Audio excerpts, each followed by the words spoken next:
turn our full attention to a growing concern across the capital. London, one of the world's most influential cities, is facing mounting anxiety over what many now describe as a sharp surge in street crime. Residents across several boroughs say crime feels more visible, more frequent, and in some places more aggressive than they have experienced in recent years. For months, questions have been raised. Are London's streets becoming more dangerous? Are the police struggling to keep control? And what is really driving this rise? Now, senior policing figures themselves have acknowledged the strain they are facing, admitting publicly that in certain parts of London, the situation has, in their own words, begun to feel very difficult to control, with some even warning it risks becoming out of control if left unchecked. London is home to nearly 9 million people. It is a city constantly moving, packed streets, busy nightlife, crowded public transport, and millions of phones, wallets, and personal belongings carried every day. And in recent years, official policing data has revealed worrying trends. According to Metropolitan Police figures, robbery offenses have increased compared to previous years, with more than 30,000 robberies recorded in London in a recent 12-month period, many of them involving force or intimidation on the streets. Theft from the person, including phone snatching, has seen particularly concerning escalation, with well over 100,000 recorded incidents in a year, making personal theft one of the fastest-growing street crime categories in the capital. Knife-related offenses remain a major concern, too, with over 13,000 knife crime incidents recorded in recent annual figures, many involving young people either as victims or offenders. These are not abstract numbers. They represent real people, real fear, and real harm. Beyond statistics are the everyday realities Londoners describe. People say they now grip their phones tighter, they walk faster, they take different routes home. Parents admit they worry constantly. Shop owners report repeat thefts so frequent they almost feel routine. The psychological effect is powerful. When people feel unsafe, their city changes. Police leaders have contributed to the debate by speaking unusually frankly. Senior officers have acknowledged stretched resources, heavier caseloads, recruitment challenges, and rising demand. They say officers are working tirelessly, responding to emergencies, patrolling streets, dealing with violent incidents, safeguarding vulnerable people. But the sheer scale of crime is testing the system like never before. This growing tension has been captured repeatedly by the press. One major newspaper recently wrote, "Street crime across key London boroughs has surged sharply, with personal thefts rising by more than 40% in some neighborhoods, and robbery rates significantly higher than pre-pandemic levels." Police insiders warn that stretched manpower and increasing offender confidence are creating conditions in which criminals feel emboldened. Another newspaper focused on the emotional impact. Families across London describe living with a constant sense of fear. Parents worry every time their children leave the house. Teenagers feel unsafe on buses and trains. Many Londoners say their city no longer feels the same.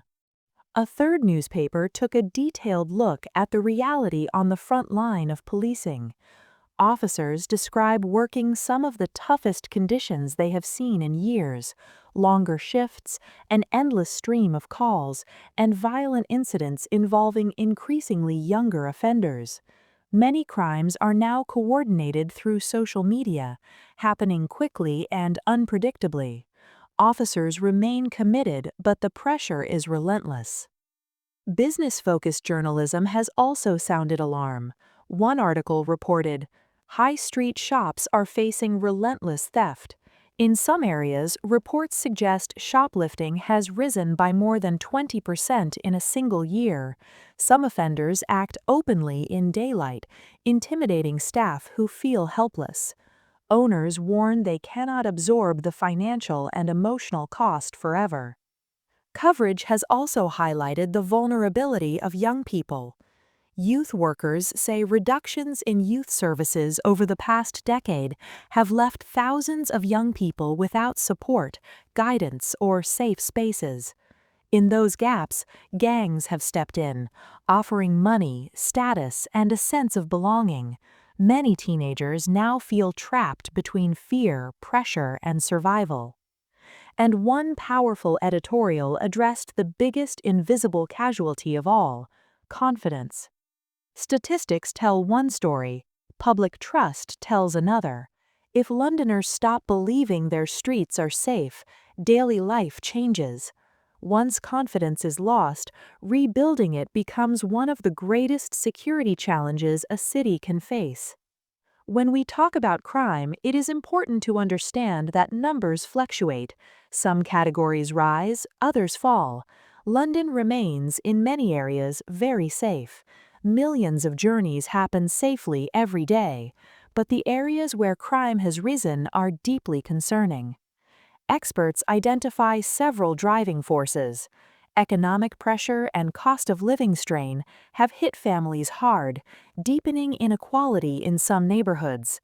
Social media has amplified crime culture, glamorizing violence and broadcasting theft and intimidation as entertainment. Organized criminal networks are targeting London's dense urban environment for profit, and long-term reductions in youth support programs have left vulnerable young people exposed. Policing itself operates under intense public scrutiny.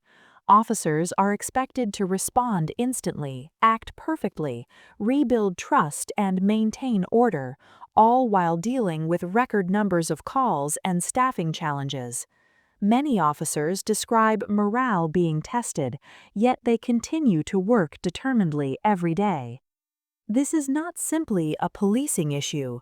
Hospitals are treating more injury victims, schools are dealing with frightened students, mental health services treat trauma, businesses face financial damage, communities feel fractured. Authorities insist action is underway. The Metropolitan Police has increased targeted patrols in key high-risk areas. Specialist robbery and street crime units are being expanded. Transport policing is increasing visibility on buses and trains. Technology, including CCTV integration, intelligence mapping, and data-led deployment, is being strengthened. City leaders say prevention is just as important. Investment is being channeled into youth programs, mentoring schemes, education support, employment pathways, and early intervention services. The clear message: enforcement alone will not solve. Prevention must stand alongside policing. But critics argue response must be faster and more permanent. They warn that short-term initiatives will not rebuild trust. They say long-term planning, consistent funding, and genuine partnership with communities are essential. Many Londoners believe responsibility is shared. Families, teachers, community leaders, local councils, faith institutions, youth workers, businesses, and residents all form part of the wider safety network that keeps a city secure. The phrase "out of control" is powerful. Some residents believe it reflects what they see. Others argue it oversimplifies a complex situation. The truth likely lies somewhere in between. London remains strong, resilient, and proud. It remains one of the world's great capitals. But acknowledging strength doesn't mean ignoring fear, and acknowledging fear doesn't mean surrendering control. Ultimately, this is not just a crime story. It's a human story about dignity, safety, belonging, and the kind of city London wants to be. It's about parents wanting peace of mind, shop owners wanting protection, young people wanting opportunity rather than recruitment into danger, communities wanting security without losing trust. Addressing London's street crime surge will require leadership, honest conversation, meaningful investment, determined policing, and community unity. It will require patience and resilience. London has faced enormous challenges before: terrorism, economic shocks, social unrest, and each time its greatest strength has been its people. Authorities continue urging the public to stay aware, report incidents, support one another, and engage with community efforts. They stress that fear must not win and that collective effort is stronger than criminal intent. This situation continues to evolve. In the months ahead, we will continue monitoring how policing strategies develop, how government responds, how funding is directed, and how communities rise to meet the challenge. For now, the question facing London is not only how to reduce crime, but how to restore confidence, strengthen trust, and protect the city's future.